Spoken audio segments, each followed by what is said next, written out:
हम आने वाले गम को खींच तान कर आज की खुशी पर ले आते हैं और उस खुशी में जहर घोल देते हैं। बात एकदम गहरी और सच। फिल्म आनंद के ऐसे कई डायलॉग्स थे जो लोगों को जिंदगी का असली मतलब तक समझा जाते थे। शायद इसीलिए कि फिल्म उस जमाने की सुपर डुपर हिट फिल्म थी। लेकिन क्या हो अगर मैं ये कहूँ कि इस फिल्म में अपनी शायरी, अपनी एक्टिंग और अपने बोल से लोगों का मन मोह लेने वाले राजेश खन्ना साहब ने इस फिल्म में एक्टिंग करने के लिए अपनी ओरिजिनल फीस से 8 गुना कम पैसे लिए थे, तो आप क्या कहेंगे? क्या हुआ, चौंक गए? चलिए फिर आपको पूरी कहानी से ही मुखातिब करवा देते हैं। बॉलीवुड किस्सों में आज बात बॉलीवुड के पहले सुपरस्टार और फिल्म आनंद में उस सुपरस्टार के किरदार की। नमस्कार, मेरा नाम है आर्यमन गौतम और आप देख रहे हैं इंडिया टीवी शोबिज़ की स्पेशल पेशकश बॉलीवुड के अनसुने किस्से। तो देखिए, राजेश खन्ना जब बॉलीवुड के पहले सुपरस्टार बन चुके थे तो हर कोई उनकी एक्टिंग का कायल था। लेकिन उनके साथ काम करने से पहले एक दफ़ा हिचकिचाता भी था, क्योंकि वो अपनी शर्तों के हिसाब से फिल्मों में काम करते थे। हाँ, लेकिन कुछ डायरेक्टर्स और कई फिल्मों की लिखावट ऐसी होती थी कि राजेश खन्ना साहब खुद को पूरी तरह से फिल्म के लिए समर्पित कर देते थे। और ऐसी ही एक फिल्म थी आनंद। दरअसल डायरेक्टर ऋषिकेश मुखर्जी अपने सबसे खास दोस्त राज कपूर जी को लेकर एक फिल्म बनाना चाहते थे, मगर उस समय राज कपूर जी की तबीयत थोड़ी सी नासाज चल रही थी और फिल्म की कहानी के हिसाब से राज कपूर साहब को अगर मरते हुए दिखाया गया तो कहीं ना कहीं इसका असर उनकी पर्सनल लाइफ पर भी पड़ सकता था। इसी वजह से उन्होंने राज कपूर के साथ ये फिल्म बनाने का आइडिया तो ड्रॉप कर दिया, त्याग दिया। इसके बाद ऋषिकेश मुखर्जी ने अपनी फिल्म के लिए बांग्ला फिल्मों के सुपरस्टार उत्तम कुमार से लेकर शशि कपूर और किशोर कुमार तक से इस रोल के लिए बात की। लेकिन फिल्म का बजट कम था और बाकी सबका बिजी स्केड्यूल भी, तो इसके चलते बात नहीं बन पाई। लेकिन इसी बीच एक बड़ा ही अजब गजब काम हुआ। राजेश खन्ना और ऋषि दा के दोस्त थे गुलजार साहब, और उनके ज़रिए इस फिल्म की स्क्रिप्ट राजेश खन्ना साहब तक पहुंच गई। कहानी सुनने के बाद मानो राजेश खन्ना के हाव भाव भी बदल गए थे। राजेश खन्ना साहब को इस फिल्म की कहानी इतनी पसंद आई कि उन्होंने ये फिल्म करने का मन ही बना लिया और सीधा ऋषि दा के पास पहुंच गए। ऋषि दा एक दफ़ा के लिए तो दंग ही रह गए थे, क्योंकि उस समय एक्टर का प्राइम टाइम चल रहा था। फिल्म में डायरेक्टर से ज़्यादा वो खुद की मनमानी चलाने वाले बॉलीवुड सुपरस्टार थे। ऐसे में ऋषि दा से वो कहते हैं, ऋषि दा कुछ भी हो जाए ये फिल्म मैं ही करूँगा। अब ये सुनकर ऋषि दादा भी सोच में पड़ गए कि आराधना और दो रास्ते जैसी हिट फिल्में देने वाला सुपरस्टार राजेश खन्ना उनकी इतनी कम बजट की फिल्म में काम करने की सोच रहा है, क्योंकि उस समय Rajesh Khanna was among the highest paid actors of Bollywood.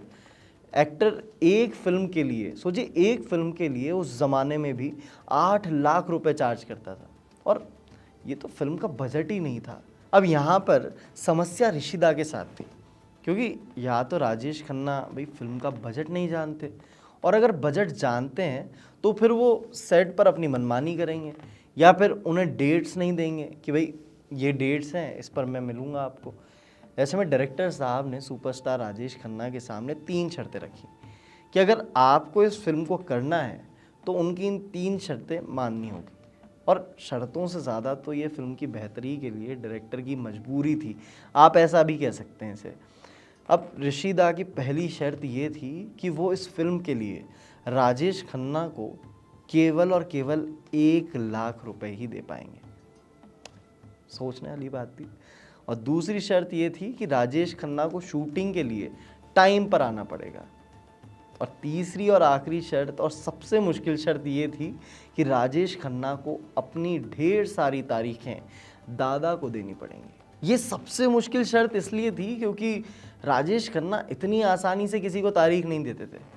अरे तारीख छोड़िए, कई दफ़े तो वो लोगों को इंटरव्यू का झांसा देकर मीडिया कर्मियों को घर पर बुलाते थे और खुद कहीं और फरार हो जाते थे। अब इस कदर तक गए हुए शख्स को आप क्या क्या समझाएंगे? अब ये शर्तें रखने के बाद ऋषिदा को पूरा भरोसा था कि भाई कुछ भी हो जाए राजेश खन्ना तो इन तीनों शर्तों को नहीं मार देंगे, मतलब मुकर जाएंगे इन तीनों को मानने से। लेकिन जो हुआ उसे देखकर डायरेक्टर साहब की आंखें फटी की फटी रह गई। राजेश खन्ना ने डायरेक्टर की शर्तों को सुना और डायरी उठाते हुए कहा कि मुझे आपकी सभी शर्तें मंजूर हैं, ये लीजिए मेरी डायरी, आपको जो भी तारीख चाहिए वो आप इसमें भर दीजिए। इसके बाद क्या था, फिल्म शूट हुई, बनी और आनंद ने एक के बाद एक बॉक्स ऑफिस पर कई रिकॉर्ड तोड़ दिए। साथ ही इस फिल्म का गाना कहीं दूर जब दिन ढल जाए, ये जो था वो इस फिल्म के लिए नहीं बना था, बल्कि ये गाना डायरेक्टर एल.बी. लक्ष्मण की फिल्म अन्नदाता के लिए योगेश जी ने लिखा था। फिल्म आनंद को बनाते समय एक दफ़ा ऋषिदा एल.बी. लक्ष्मण से मिलने के लिए गए और उस समय उनके साथ राजेश खन्ना और अमिताभ बच्चन भी थे।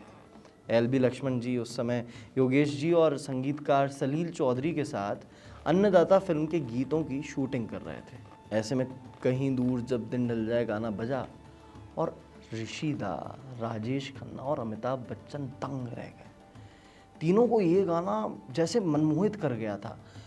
इतना पसंद आया तीनों को ये गाना कि उन्होंने इस गीत को अपनी फिल्म आनंद में लेने के लिए एल.बी. लक्ष्मण के आगे हाथ पांव सब जोड़ दिए।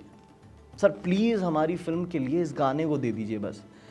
लाख मिन्नतें और फिल्म आनंद की कहानी सुनने के बाद डायरेक्टर एल.बी. लक्ष्मण ने आखिरकार अपनी फिल्म अन्नदाता का गाना ऋषिकेश जी की फिल्म आनंद को दिया और इसी गीत को आज भी फिल्म आनंद की जान माना जाता है।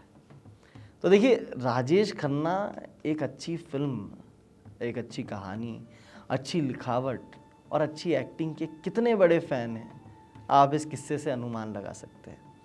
क्योंकि फिल्म की कहानी पढ़ने के बाद वो एक्टर जो हमेशा अपनी सेट पर मनमानी करता था, खुद शर्तें रखता था, वो एकदम से डिसिप्लिन्ड एक्टर बन गया। और उनकी इसी खूबी पर फिल्म में उनका एक डायलॉग याद आता है, आनंद मरा नहीं, आनंद मरता नहीं। हम उम्मीद करते हैं कि आपको इस किस्से से कुछ नया जानने को मिला होगा। अगले हफ्ते फिर मुलाकात होगी एक नई कहानी के साथ, एक नए किरदार के साथ। तब तक के लिए धन्यवाद।